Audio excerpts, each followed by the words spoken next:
welcome to another episode of Aussie Tech Heads, episode 494, and guess who it is? It's me. I'm back from my wandering around the wilderness, so it would seem. I haven't been here for maybe, I don't know, must be getting close to 4 or 5 weeks or something. Close to 6, I think. 6 weeks? Oh, wow. Well, I guess, first of all, we must thank Will and Warlock for taking great care of the show while I've been away, and for pumping out a few episodes over that time. So everything should be back to normal, hopefully.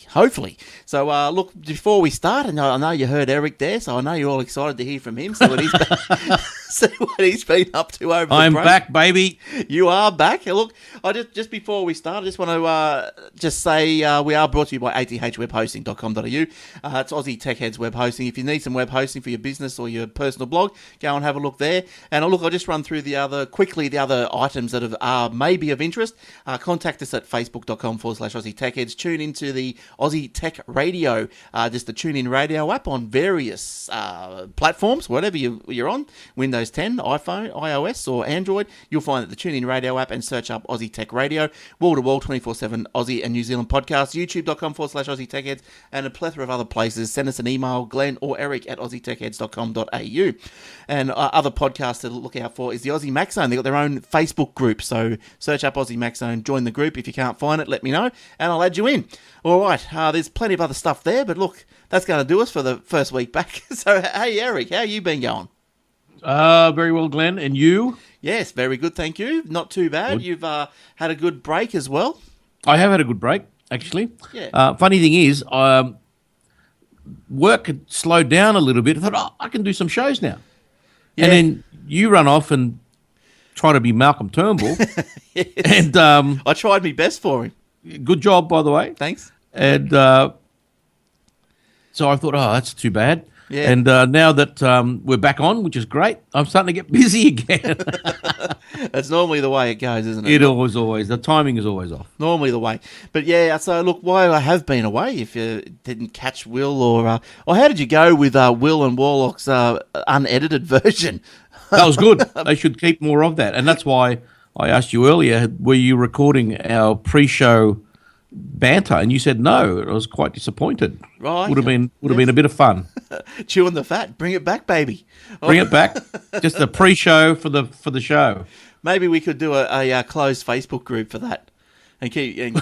No, we'll have to call it something. I want people to see the group and hate it. and therefore want to join it. That's right, yes. Or on the alternatively, we could we could identify the people that hate it and force join them. Send them invites. That's right. No, you force join them. Can you do that? Yeah, you just go, I want to join this guy up to that group. If you're the admin, you can do that. Sweet. Let's do that. That's good. All right. Now, what was I talking about? Yeah, I went off. I got some work with the AEC while the election was going on. It was pretty much just sorting out all the booths and getting the booths ready with all the equipment and all this sort of stuff that they needed. And yeah, so pretty much that went for ages, and then the election happened. Then it was getting all the stuff back in. And sending it off to the counters and all that sort of stuff. So it was interesting, very interesting to see how it all worked behind the scenes. Is that some ballot boxes I see in the background there, Glenn? Oh, don't. Yeah, they're the ones that are full of Pauline Hanson. You're going to hand deliver it to her? They're the Donald Trump ones. She didn't need any votes. She got 500,000 votes. Yeah, she was on fire. My God. Yeah, she was going good. But anyway, that's... Yeah, that's by the by. And, so that's what I was doing. So now I'm back, and I'll tell you, it's great to be back. I can relax. It was a full-on job, so it's good. Now, look, what's been going on over the past 8 weeks or so? Well, I don't know, because I was out of circulation completely. I did tune into Will's and Warlock's version. That was good. Keep me up to date a bit. But, I'm looking forward to getting more up to date. I think I've got one more of their episodes to listen to. And I'm right on the ball, aren't I? So, all right, let's get into this week's stories then. Where do we want to start? Oh, look, did I have any emails? No, I think I replied to emails directly over the time because it was just, I wasn't on the show. Okay, now, look, through the week, it was just the other night, I signed up to Pokemon Go. Mate. It's all the rage, Eric. It's all the rage. Yeah, but did you in the news just earlier today? Someone was playing Pokemon Go in their car and ended up in front ending a tree. Yeah, I saw that. How stupid are people? Yeah, and I saw a warning come out also today that said if you're playing Pokemon Go, don't stand in the middle of the busy road. That's right. Duh. But And anyway, people are going up to Auschwitz. You know, the concentration camp, it's a tourist yeah, place now, and they're playing it there. yeah, right. It's just so stupid. They're keen, aren't they? So, Oh, they're idiots. I saw Well, look, at least it gets the nerds outside and away from their mother's basements.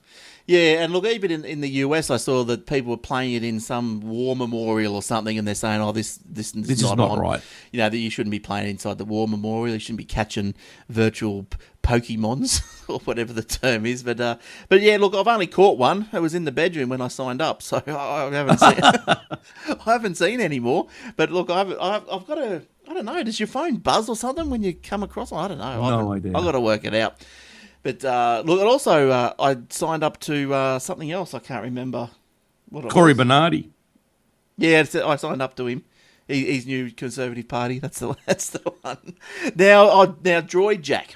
Now uses Sideline. Now this Pokemon Go. If you're on the Android, I'll bring it back to tech. If you're on the Android, then make sure you download the Pokemon Go from a trusted source, namely the Play Store, the Google Play Store. Because what's been happening is apparently this Pokemon Go was first launched only in Australia and New Zealand. I didn't know that, so we were the first. It was only on July the 4th. Users in other regions quickly, scattered around and clamoured around for versions for their devices. Who owns the app? Well, it'd be Nintendo. And is it free? Yeah, there's in-app purchases. Right. So they're making a fortune, basically. Oh, I think so. This has exploded. Everyone's just talking about it. It's the rage, Eric. Download it tonight, see if you can catch some. Nah. It'll be in the bedroom. It was released on July 6th in the US, but the rest of the world, they just had to, remain with their tongue hanging out, waiting for their country to release it. So what's been happening is they've been going to illegitimate sources to find the Android version of the Pokemon Go. And that's where they've been coming across versions that have had the virus in them. So the infected Pokemon Go APK has been modified in such a way that when launched, the victim would likely not notice that they have installed a malicious application. Now, even to the point where I've flashed this up before, but this little picture here, it's just of the start screen, the first screen, and it looks exactly like the original. So they've done a good job, these hackers. So what's the object of the game? Well, as far as I can work out, it's, you got to go catch these little Pokemons, right? They're just. How do you catch them? You build them over their head? What do you do? I don't know. Is it you throw a ball at them or something? I don't know what it is. You got to. You see them in the. So you hold your phone up, and you might see one in your immediate vicinity. Right, and who puts these virtual characters in your view? Yeah, that I'm not sure of. I don't know. How do they end up there? Well, I think maybe as you catch more, you might be able to have that ability to place these Pokemons at places. But I don't know. I've only just started to get into it. Well, I'm on the App Store now. Yeah. And it's got 354 reviews, only 3.5 stars out of 5. Right. The other 1.5 must have got run over. Yeah. Yeah, so that's on the Apple. Yes, Apple. Yes. Yeah, okay. But, it's just something that I thought I'd have a go. I'm just seeing on Facebook, Pokemon Go, YouTube, Pokemon Go, Pokemon Go. I went, all right, I'll have a go. And, and then, yeah, I'll have a go at this Pokemon. Yeah, so it used to be a game, didn't it, on an old console? I read somewhere, someone put a tweet up saying everyone's playing Pokemon, Clinton's running for office and something else, and it said it feels like the 90s. Yeah, right. Yeah. Except there'll be no Monica Lewinsky. It'll be. Oh, we don't know yet. No, it might be Murray Lewinsky. Who's Murray? Well, no, a guy to offset Hillary. Might be giving her a touch up under the. Did you sign in with Google? When? Is it on the Pokemon? Yes. You did. Are you signing up? Oh, I'm just seeing what it does. You'll find a Pokemon sitting behind you to start with, I think. I want to punch it in the face. All right, well, you sign up and I'll go on to my next little story. Get off this Pokemon. Yep, rubbish. all right. Now, Dick Smith, we all know, is gone. Gonski. The bricks and mortar part of it's gone anyway. It does live on in the form of Kogan.com. He's bought the virtual internet naming rights to Dick Smith, so he's doing what he does over there. But anyway, I pulled this story out because Dick Smith's creditors report has revealed that they've got a $260 million shortfall to creditors. Now, the secured creditors, which are the NAB and the HSBC, would only receive a partial return, apparently, of their $140 million balance. Yeah. So that's no good. Now, unsecured creditors seeing a return who are owed the remainder of more than $400 million debt that Dick Smith accrued, they're not going to see too much at all. Now, the employee entitlements are prioritised above any secured creditors. So that's only around about 2.1 million. So as long as the employees get paid, I'm all good for that. Right. Now, look, I read on this and I thought, you're on the podcast this week. I'm going to ask you a couple of financial questions. Go for it. So I'm guessing that there's no director guarantees because it's a public company. And so you can't. So the law or whoever can't then go back to the directors and say, well, yeah, I think that's generally right because, if you're a private company and the responsibility, the buck stops with you, right, as a shareholder and as a director. But when you're a public company, very hard to get guarantees because the directors are acting on behalf of all shareholders, not just themselves, and there could be hundreds of thousands of them. Yeah. And it's probably, I suppose, you'd hate to go guarantor for a shareholder that you had no idea who they were. Oh, yeah, that's right. So I think that's true. I'm not sure. And I think public companies normally have enough assets that the bank can use the assets as the guarantee in itself rather than seeking, personal guarantees. And that's where I thought another question popped into my little brain was like when it said the security creditors were the NAB and the HSBC, they'd only receive a partial return. Now, surely that money, the NAB and the HSBC would have had security, surely.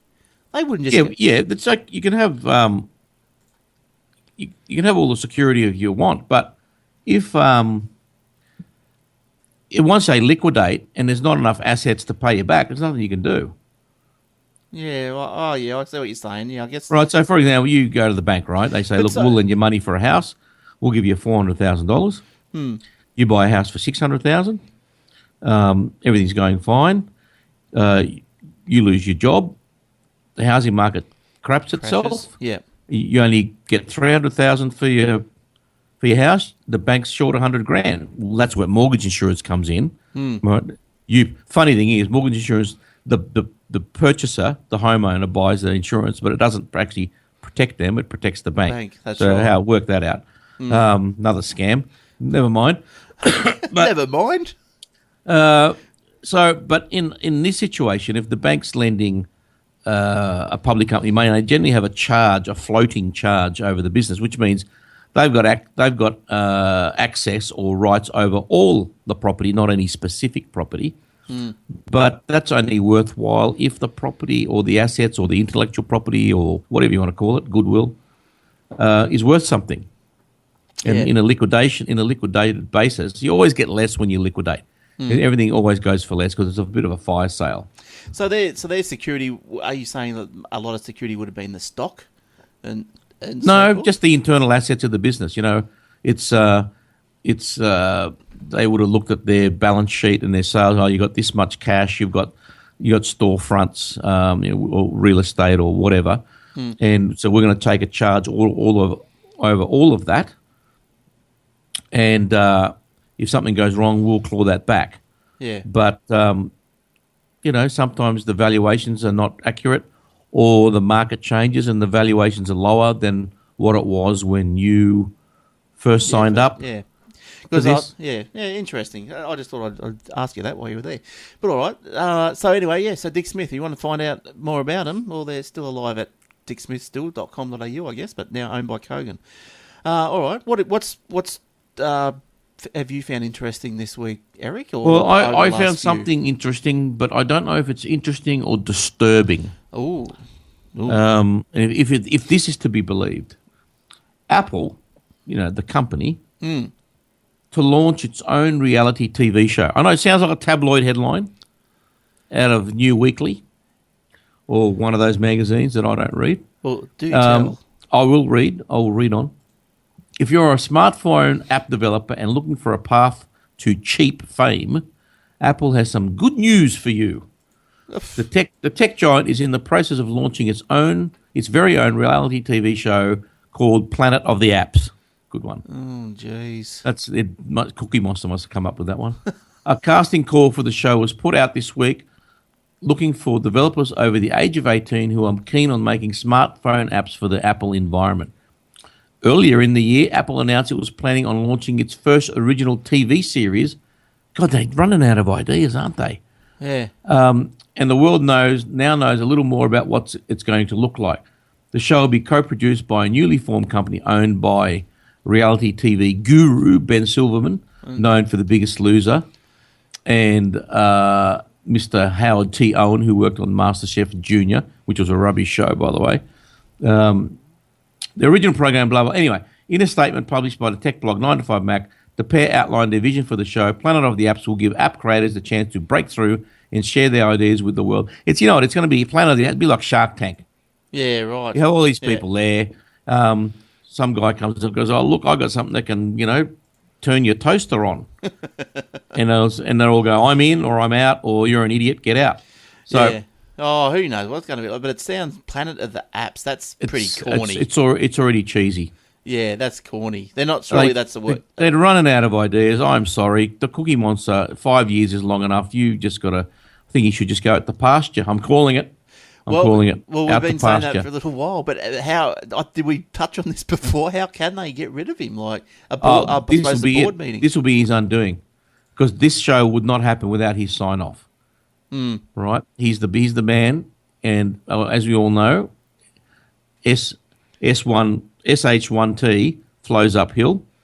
Yep. And if this flops, which I'm calling it now, which it will, he's out. This is it. This is his undoing right here. I'm calling it. Calling it right now. 14th of July, 8:40 p.m. in the evening, Australia, Sydney time. Calling it. Now you called, some would say incorrectly, but you called the Apple Watch to be a dud. So you're pretty right with that. Yep, called it. Yep, I know. I if anyone who's out there can say to me you're wrong, and I'm happy to admit I'm wrong, but I'm not. But if Apple you tell me, Apple refuses to tell anyone how much money they're making on the Apple Watch sales fee. They'll tell you, we sold this many iPods and we made this much money. We sold this many Macs and we made this much money. And they split it out, Yeah. This is what this division made, blah, blah, blah. We are. Look how good we are. You ask them what the Apple Watch made, that's consolidated revenue. Yeah. That's good. You know why? Because they're losing commercial buckets, incompetence. Now, I was talking to a guy who's listened to a show for a while. I talked to him this week, and he's a great listener, and I will just call him, go by the name of Steve. Now, he's got an Apple Watch, and he enjoys listening to you bag it, and then the guys, and then the guys on the Aussie Mac Zone, they try and right your wrongs, Eric. What? Start again. The Aussie Mac Zone guys are trying to rebut the rebuttal. Yeah, they get on the Aussie Mac Zone and they're going, "Did you hear what Eric said this week?" Oh, this is good. I'm giving them fodder for their show. That's excellent. Yeah, but anyway. Glad to help you out, fellas. Now, Steve, he was saying he loves his Apple Watch. Now, he was saying that he had a very expensive watch, very expensive watch. Yes. He bought an Apple Watch. Yes. Hasn't put the very expensive watch back on again. Good for him. That's all right. Each to their own. Yeah. That's okay. That's right. You can have an Apple Watch if you want, but for me and for some people like me, I don't know if I could say a lot of people because I don't know. Let's call it some people like me like to be able to swim with their watches. Yeah, well, not have to take it off every time it rains.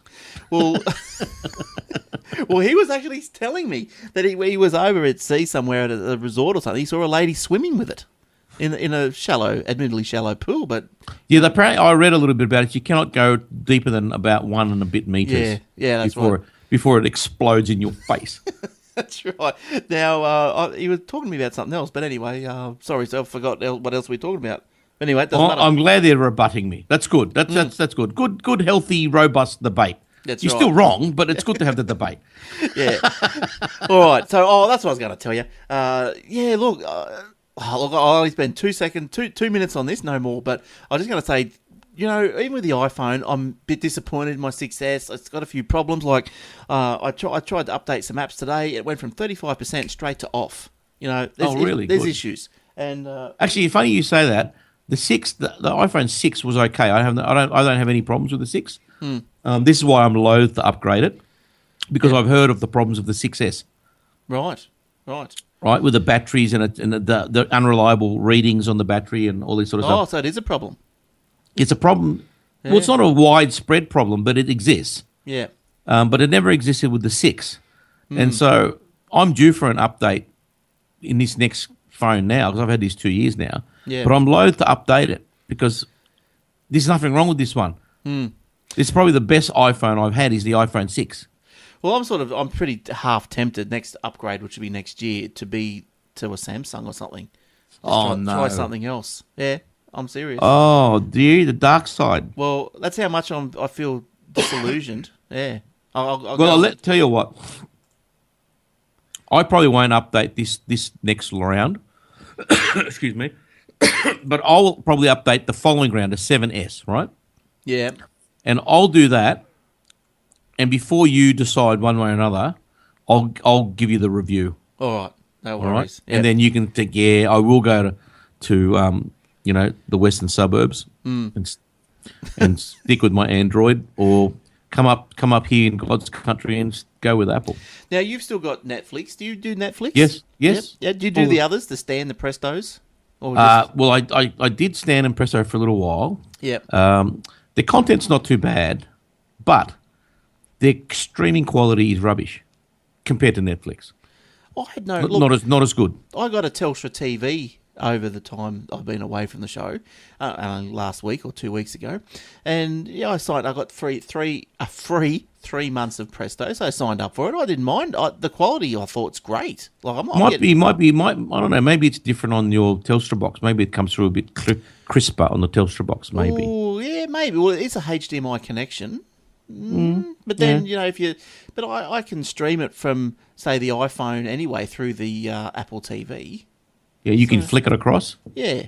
Well, So you can put Presto up on your phone, and then you can flick it across the Apple TV. let me get back to you on that. I know I can do it to the Chromecast.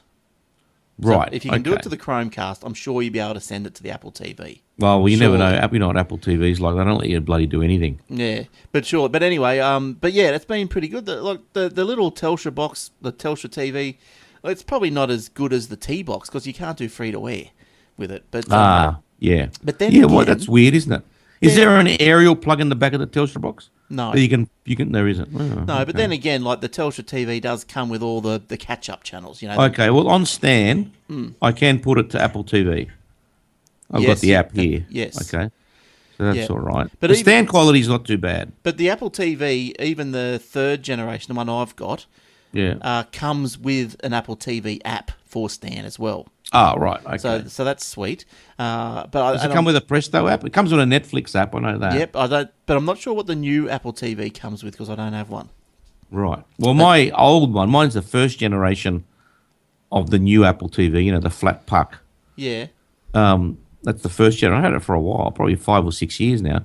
It hasn't missed a beat. It's fine. I have no need to upgrade it. Yeah, that's pretty good. That's got the Netflix app on it. It works well. Yeah, that's good. That's good. But anyway, what I was eventually coming around to was Telstra has come in last in the Netflix ISP speed rankings. Now that probably doesn't surprise probably most of you guys. I know where they were doing that survey. Yeah, you find it pretty good. Yeah, rock solid. Well, Netflix has got their own speed test. Yep. So maybe it's just different users with different connections. So, so maybe there's the ADSL is all clumped in there, and and some it brings down the average. Yeah, and because a lot of people are on Big Pond, and a lot of areas probably only have Big Pond ADSL, then that the real slow places are probably bringing the average down. But anyway, Netflix has announced that Optus was the fastest major. Nah. Yep. In June. So that's in June. But didn't because TPG used to have an ad, didn't they, on the telly? We're the best. We're number one. Go and ask Netflix. Yeah. Yeah. So it's funny you say that because, like I was saying in the pre-show, I've got myself a pretty good rock solid ADSL connection as well as the cable here, and I've been using that pretty much exclusively to watch Netflix, and it hasn't missed a beat. And it's a damn sight slower on a megabits per second rating than the cable. Cable, I'm getting 90 to 100. I'm only getting 12 on TPG. Yeah. And the quality's the same. No buffering, nothing. Well, it should be the same because it's digital, so the quality should be the same. It's the buffering that's going to be the issue. No buffering, which is good. But the Netflix ISP Speed Index lists the prime time performance, so that's it, prime time, on ISPs around the globe. And in Australia, Optus registered 3.41 megabits in fibre, cable and DSL. So that's not very fast, 3.1. In second place, rubbish. Yeah, in second place, TPG, registering 3.19. That must be an average between all the people be. getting 1 and all the people getting 20. Yeah, it would be. Yeah, so iiNet, Exetel, Dodo, Primus followed in third, fourth and fifth. And still no Telstra. I'd like to know whether they test the same amount of connections. For example, what if there's only one person on Optus because everyone's given up, right? So there's no one on the network watching Netflix because everyone's couldn't be bothered, always buffering, I'm not going to bother. So there's one guy goes, look, I'll give it a try, and he happens to get a good connection that day because everyone else is off it. Yeah. So that gives it a wrong reading. So, but if they tested concurrently the same amount of connections from each ISP, like 10 from Optus, 10 from TPG, 10 from Telstra, etc., and down the line, then you'd get a more accurate reading. Well, Telstra was last in the 6 providers. It's fibre. How is that possible? Yeah, it's fibre, cable, and DSL services registered 2.48 megabits a second. No, that's rubbish.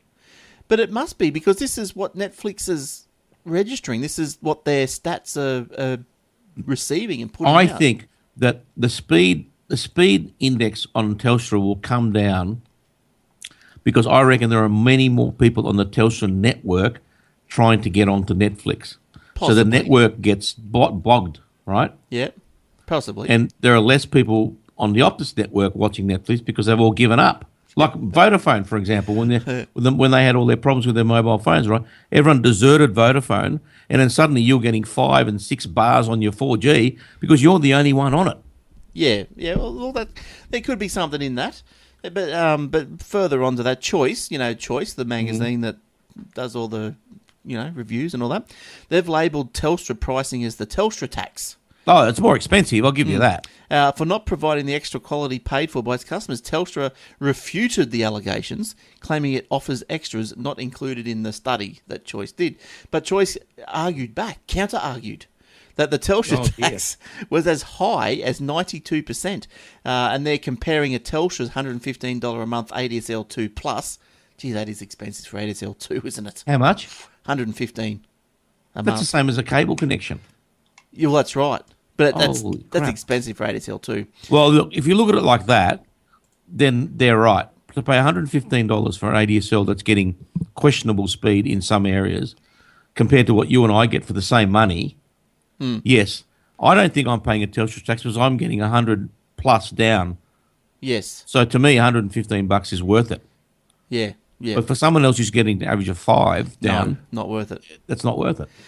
No. So anyway, compared that to what Choice is saying is compare the Telstra's $115 a month ADSL to Eric's favourite TPG at $59.99. Yeah, that's it. Unlimited. Yeah, unlimited. Has no data limit. That's right. See, to me, this is that's what I'm on. And for what you get, for what you pay and what you get, I've got a rock solid connection. You got connections coming out of your yin yang. I have, I could set up pretty much a data center here. So just tell us, I know you have told us before, you've ran through this before, but run through it again. Why have you got 2 connections? Redundancy. Are you that dependent on the internet? Yes. Fair enough. Like Okay. people are dependent on Pokemon. Yeah. I'm dependent on the internet. Yeah. So what connection are you on now for the I podcast? am right on now the ADSL connection, which is 12 down and 1 up. So it's your average connection. That's good. Why aren't you on cable? Why aren't you giving me the best you got? I'm saving the best for someone else, mate. No. No, I'm on now. I don't know why, because I just when I'm working from home, I stay off. That's the other reason too. If I'm working from home, and it's just especially during school holidays, and the kids are just clogging up the internet, right? I got my own separate connection, no hassle. Right. Yeah. Okay. Fair enough then. All right. Now, what else have you seen? You got just a few Apple stories. Got a couple of Apple stories. We all know that the public beta of iOS 10 is now available for download. If anyone wants to download it and install it and ruin your phone. Are you still in the developer? No. You're out? I'm out. I don't want to pay that money anymore. This public beta's available. I've signed up to the beta. I can download this now tonight for nothing. So why would I pay for it? But I won't download it just yet because I'll wait for a few beta versions to come out before I'll only download it when it's close to being released. Right. Yeah. I don't want to lock my phone up. Did you see that? This wasn't a story I pulled in for the show, but the Windows 10 Enterprise, they're offering that as a subscription, monthly subscription. Really? What's it do? What's the difference? Just a bit more robust, I suppose. Yeah, probably it's a bit more secure in certain areas. Just a bit more harder to handle in certain areas. Probably more phone calls to the support team. Yeah, it connects probably easier maybe to servers and all this sort of stuff. Slips into domains and all this sort of stuff. But what was I going to say? Yeah, apparently, so it's coming out to like resellers. It's going to be available to resellers for about $7 a month, and then whatever they want to sell it on for. But oh, really? Yeah, but it's as a service. It's a Windows as a subscription, which is something new that haven't. That is new. I wonder what they'll sell it for. Well, we've got the July. End of Windows 10 free upgrade coming up soon. At the end of that, that's I think 24th of July, which is pretty soon. So if you haven't upgraded by then, you then have to start paying for it. That's the general gist. And if you have updated, then you don't have to worry about paying for it. You're fine. That's Good right. to go. That's Good right. to go. Yeah, that's right. Okay. Yeah. So I want to try and I want to install a few of these Windows 8s I've got laying around just to upgrade them, but I don't. Yeah, that's a good idea. But I don't have enough machines, so what I'm going to do is just partition a hard drive, and then just install the 8 or so versions of 8 that I've got. Just update each one just to see. First of all, see if the key is the same. It's going to be on the same machine. Yeah, so I'll see if the key's the same. Oh yeah, if it logs your MAC address, might be a bit hard to register. But I've had pretty good success. Like people, I've reformatted people's machines, reinstalled stuff, and I've loaded on change their machine. Rebuilt their machine and use the old OEM key from the other machine, and it doesn't go in straight away. It doesn't authenticate, but you ring up Microsoft and you go through the process, and they give you another key. Yeah, so it's been pretty good. I've had good success with that. But yeah, so the iOS 10. Look, I probably have to watch the keynote again because I can't remember exactly what the big hoopla is about this one. It's supposed to be better. We'll see. But I did install the public beta of Sierra. Right. And everything most people, I don't know if it's most people, a lot of people were on the previous one, which was El Capitan. Oh, yes. Yes. Right. Now, unless you're really hung up on having Siri on your laptop, nah, which is what Sierra does. Yeah, nah. Well, I wouldn't bother. Well, I don't know about you, but you've got your little Surface. How's that going, by the way? Is that going good? All right. Just here, mate. Do you use Cortana? No, I haven't yet. I haven't. Yeah. Oh, yeah. It's all right. It's good. But look, I installed this thingo, and I should have watched the keynote again to see what it actually did. But I can't see any huge difference in it other than the Sierra. Not this. The Siri. Now, my initial pickup on the iOS 10 is, why is it not? You've got your you got your OS X. Why isn't iOS X for 10? Like, is that X does not stand for 10? Good point. Or, they're going Roman numerals on one but not on the other. Yeah, iOS X, OS X. Oh no, I think what they're calling it now, macOS. That's right. They're not calling it S. They've dropped the X. So that's another nail in Cookie Monster's coffin. Yeah, I like X's. Maybe that might cross him out. Yeah, X marks the spot right here. That's I called it 8:40. Timestamp, please. Timestamp 8:40. I called it. He's gone after Planet of the Apps falls on its butt. Only available on the Apple Watch. You must buy an Apple Watch to watch the Planet of the Apps. You know what? They'll get a lot of contestants for this. Because it's, fame and fortune. I can make $1 million overnight, all this. It'd be like the MasterChef thing all over again, right? Yeah. And I heard something funny. Remember, Kitty Flanagan? Yeah. The comedian? She's hilarious, right? Yeah. I was watching a gig she did in Perth, and there was one segment in this gig, she was talking about MasterChef.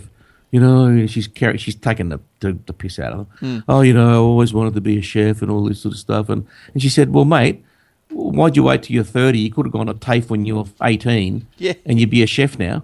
Yeah, that's right. You don't want to be a bloody chef. You want to be famous. Yeah. Why are you on the oil rigs? You should have been a chef.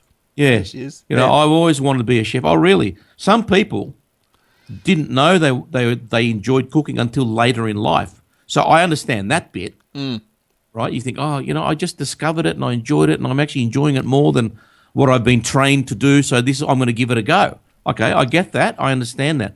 But when someone tells me that they've been a lawyer their whole life, and then they say, on the other hand, I've always wanted to be a chef, then I think, well, you're just a moron. Why have you stuck at law for 30 years? Why have you waited? You ain't waiting right. for... I just wish someone had come up with a show so I can get there in 15 minutes instead of working my butt off like everybody else. Yeah, so she takes the piss out. So I reckon this app show will be like this, right? Yeah. It'll just bypass the whole hard work thing out. The typical millennial generation, whatever you want to call it, of I want it yesterday. Yeah. And I want to have more than anybody else. But like any other reality show, you must have had a tragedy in your life to get onto it. Yeah, there'll be a backstory. Yeah, there'll be a backstory. Always, and one day I was walking to the shops and I stubbed my toe on the concrete. When I was young, we couldn't afford knives and forks. We had to eat with sticks. That's stuff right. Like this. Just and it wasn't so fair. One day I got downgraded to business class. Oh, no, heavens forbid.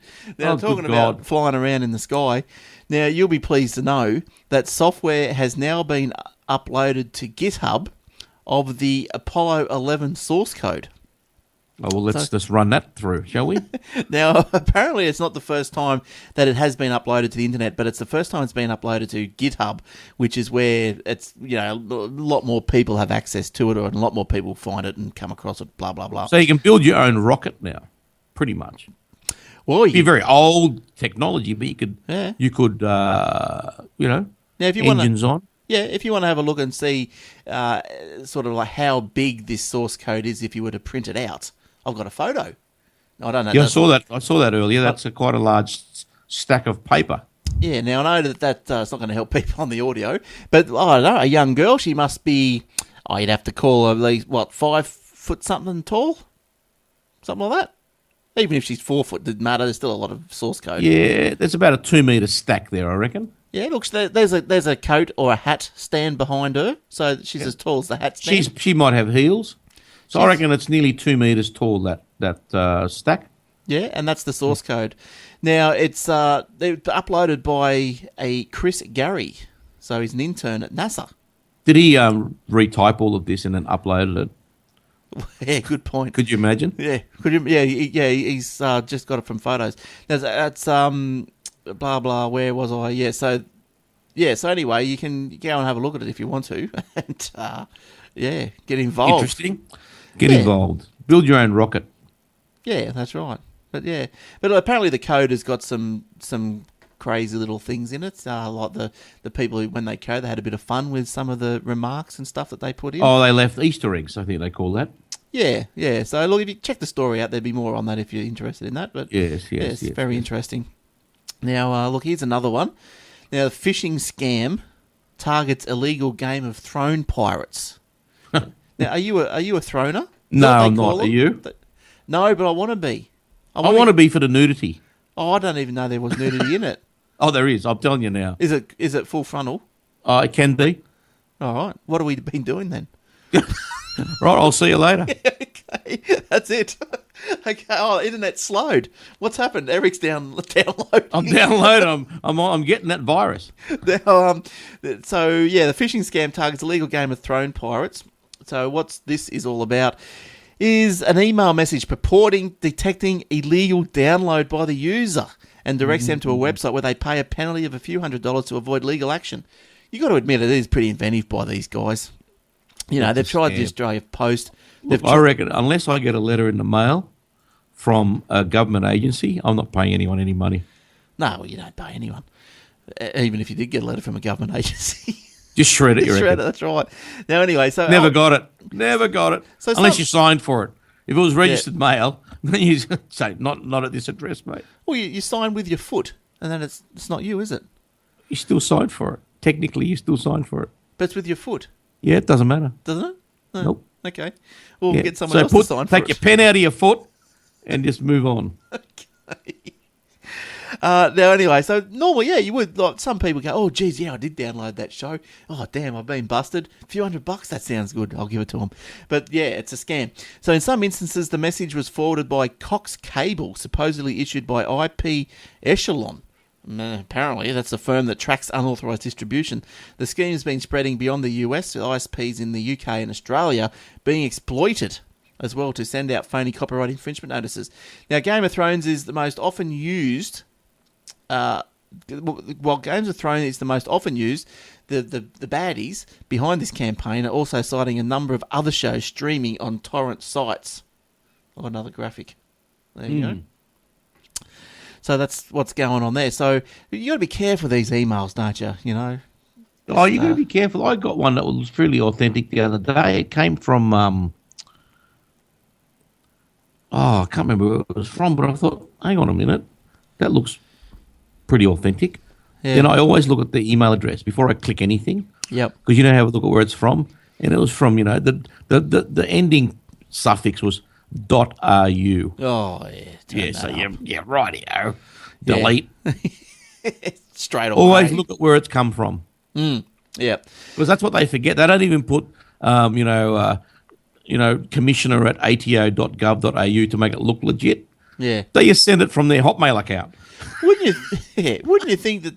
Yeah, I know that they're so smart in some areas. Yeah, they do. They write these programs that can pretty much botnets that and the Stuxnet, and they get into places and they can shut down bloody water supply and power plants and all this sort of stuff. Yeah. But they forget to take their Hotmail address off it. Yeah, that's right. Yeah. But look, talking about shutting down water plants and stuff, did you know December 31st this year, the world's official clock will recognise an extra second? Oh, no. That meaning there will be a minute that has 61 seconds in it. Just for that one off? Yes, at 6:59 p.m. Eastern Standard Time. I don't know if that's Eastern Standard Time or some other time zone, but it's got EST. We'll go with that. Yes, the Eastern Standard Time. We'll go with that. There is, and why this is happening, there is an irregular way of measuring time and a precise one. The irregular one is based on the Earth's rotation, which actually can slow down, as it's currently doing, based on factors like, I like how they've phrased this, like the tug of the moon. So yes, I like the tug of the moon. Yeah, it's just almost as good as the pull of the moon. Yes. Now, the precise one is based on the atomic clock. To keep them in agreement, experts sometimes add extra seconds to the official time system, slowing it down. There you go. Well, why don't we just cut all the crap and just go straight for the precise one? Yeah, no, you can't. Because then Why? Because if you had all these extra seconds every 5 years, your days would get shorter or something. I don't know. Oh, no. Wouldn't it turn it out? Does that mean the climate would change? That's what's causing it. No, that's what it is. That's what it is. It's the atomic clock. Now, damn that Greenwich Mean Time. Now, the leap second can... and this is why I pull this out. Here we go again. The leap second can trouble computer networks. Oh, no. And for that reason, they need to provide 6 months of notice. So every time we've had a leap second inserted since the late 90s, about 10% of the world's larger computer networks suffer some sort of failure. Oh, no. Now, what are we going to do? Now, fingers were pointed at the disruption that Qantas Airlines faced in 2012, stemming from a leap second. Well, that's what Joyce would have had you believe anyway. Yeah, that's what he would have said, because he was too busy bloody doing other things. He was too busy running up their debts. They're too busy bloody grounding the airline. Yeah, it wasn't my fault. It wasn't my fault. He did it. It was the leap second. That was that leap second thing.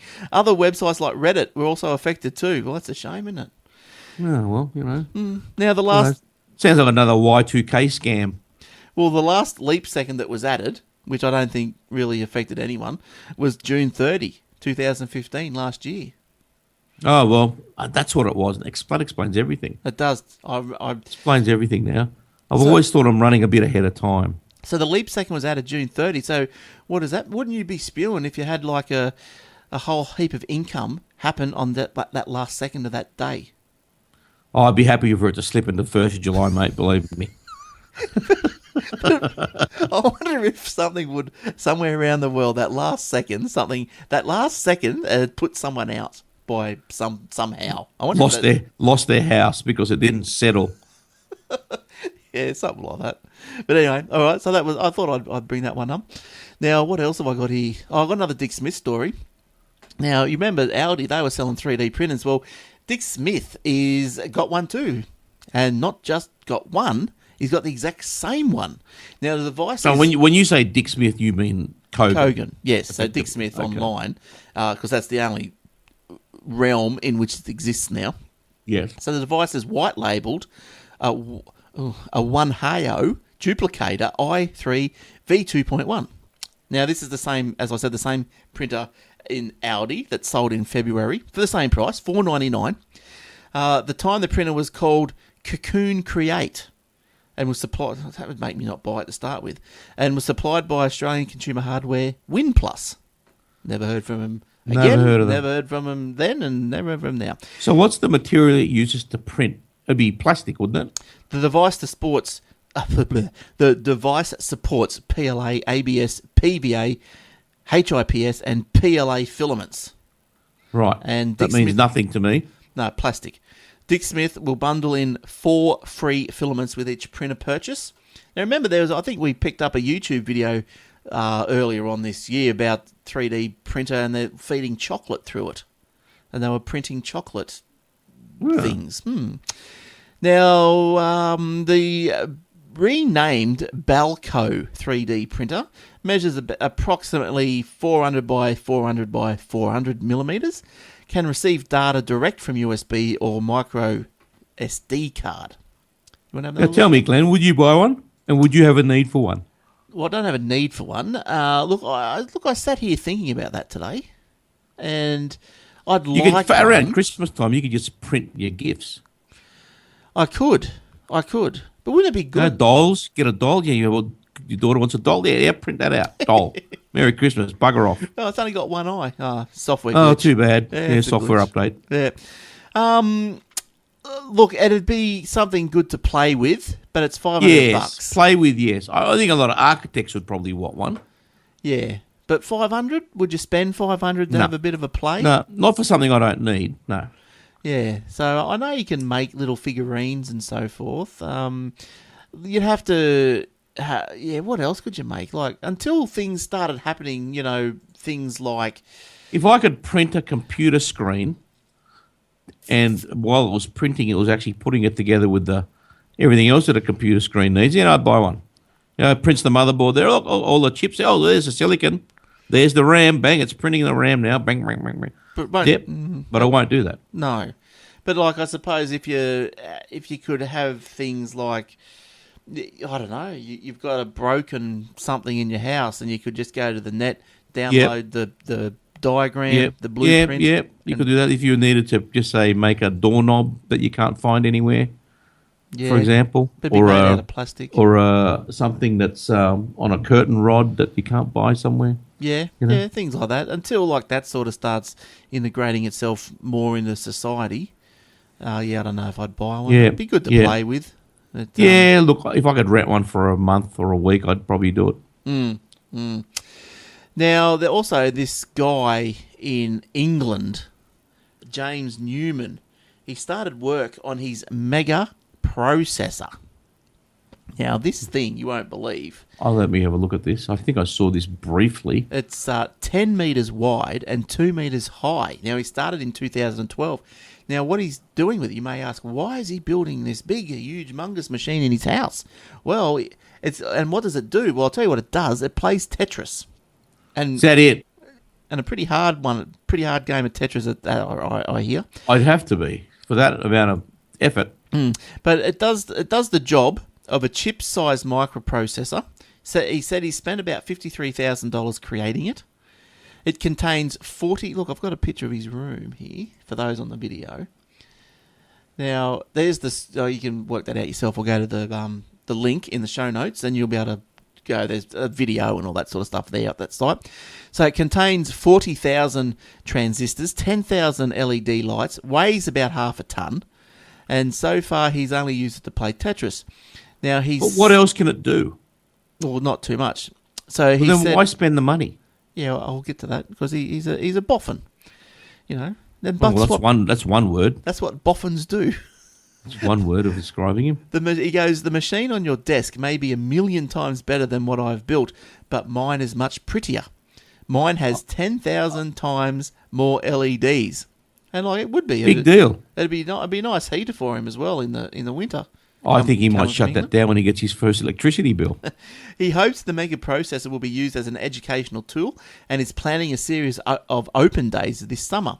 So I think what he's tried to do is, because he's a boffin, he's tried to create this computer around him. So it's like you can walk into a microprocessor and see. Look, for educational purposes, people want to come in and say, how do things work? Yeah. That's that's so right. He says he doesn't know if he'll be able to sell it. I'm doubtful. He goes, my dream is that it goes to a museum or an educational institute so people can learn from it. So good on him. James Newman. Newman from Kentucky. Now, safety experts. Oh, here's one here. Look, this one here. How's this for a car? The new Ford Focus RS. Yeah, I know about this. This was on Top Gear last year. Yeah, right. How'd you find it? Drift mode. Yeah, good. Yeah, they just basically press a button and the thing just goes sideways. Now, at the press of a button, the new Ford Focus RS. Let me get a picture for those on the vid. There we go.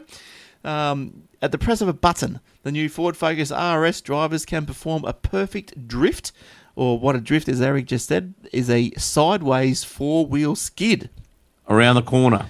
Now, providing you floor the throttle and turn the steering wheel. How good's that?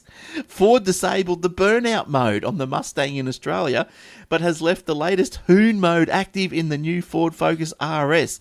So isn't that funny that in every other country they've got burnout mode, but they banned it here?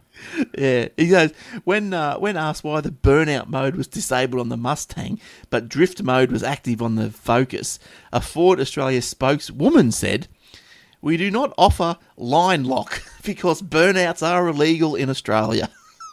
Are they really? Well, yeah, go and do it. Is that the bedwetters having another Johnny government telling you what to do? Well, you can't do a burnout. You can't do a burnout in front of a copper. Yeah, well, you wouldn't anyway, whether it was illegal or not. That's right. You wouldn't. You just wouldn't. I did once. I didn't see him. He pulled me over. I do sideways drifts turning right out of my street pretty much every day. When you're in a hurry. No, I'm not even in a hurry. I thought there was no one coming. The road's a bit slippery. So I'll give it some. Yeah. Oh, yeah, it's slippery. It's good when they're slippery, isn't it? Yeah. Woohoo. Yeah, that's good with the rear-wheel drive. You always get a rear-wheel drive car. Oh, yeah. Yeah, look, both my cars now are front-wheel drive. You can't do nothing in them. You can't do anything. No, you can't do anything. Unless you can, if you're reversing, you can. Well, I suppose you could, yeah. If you're reversing and you plant it, you'll go nuts. There was a when I was growing up, when I got my first car, I had this Ford XW. It was about 1970. It was a Ute, very light in the back because it was a Ute. I used to get sideways at they just thinking about it.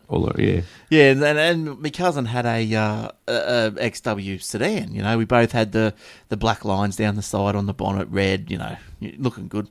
And anyway, he was always out there tinkering as you do, trying to get the most out of it. Putting this in, putting that in, tweaking this, tweaking that. And he came up with this idea. And he goes, "Oh, have a look what I did on the weekend, blah, blah, blah." And when I had a look, he opened up his bonnet and he had these shock absorbers attached to the motor and then attached to the side of the car. So so the shockies were like holding the motor up, you know what I mean. So they're attached to the side of the motor, side of the block. Yes. I can't remember how he attached those actually, but anyway, from the side of the block to the side of the in of the engine bay. And I said, "What do you got that going there for? What's going on here? Why do you want shock absorbers like that?" And he's worked out, which is quite reasonable. And he goes, "Well, when you floor it, your engine twists a bit." Yeah. So he goes, "Well, I don't want the engine to twist. If I can stop that twist, the power will get sent straight back to the wheels." Yes. And that's why he did it. So he stopped the twist. You get the torque steer. Everything, you put your foot down and everything shifts to the left or right. Yeah, so he wanted to stop the shift to send that power backwards. So, yeah, there's something out there. Staying on cars, years ago, just one last story on cars, and they're all standard now on a lot of their really expensive cars, and they charge a fortune for it, right? Ceramic brakes. Right. Now, if you want ceramic brakes on a Beamer or a Merc or something like, you'll pay upwards of you can pay up to $4,000, right, for ceramic brakes. The brake pads are ceramic, right? Right. And what that does is just they basically don't wear. Right. Right. And when your wheels are always dirty at the front. Yeah. Because that's where the heaviest braking is. Yeah. Well, that's all the stuff from your brake pads, all the lead and all shit like that, right? Yeah. So your wheels are always dirty. Yeah. Right? With ceramic pads, you don't get that. Your wheels are always clean because there's no residue for some reason. Right? But you pay extra for that now, like a lot. But years ago, this would have been, probably 2002. I had it's old now if I still had it. I had a BMW, a black BMW. And the guy I used to work with, the other partner, he had a, what did he have? He had a BMW as well, I think. And he said, "Oh, look, my mechanic just put on these ceramic brakes for me. He made them himself." Wow. And put them on my car. Wow. And they're fantastic. I've had them for 6 months, blah, blah, blah. And there's no dirt. There's no residue. There's none of that lead crap. My mags are always spotless clean, even if I haven't cleaned the car for a month. There's no dirt at all on the mags. It's brilliant. And I said, "Oh, yeah, how much is that?" And he goes, "He'll do it for you for $400. Yeah, so I said, "Right, I'm down there." Yeah. He put ceramic brakes on my car. Yeah. And the stopping power on this, oh, mate. But wouldn't unbelievable. But now it's become the big thing. So the Ferraris and the Aston Martins and the Mercs, and they all go, "Yeah, if you want ceramic brakes, $4,000.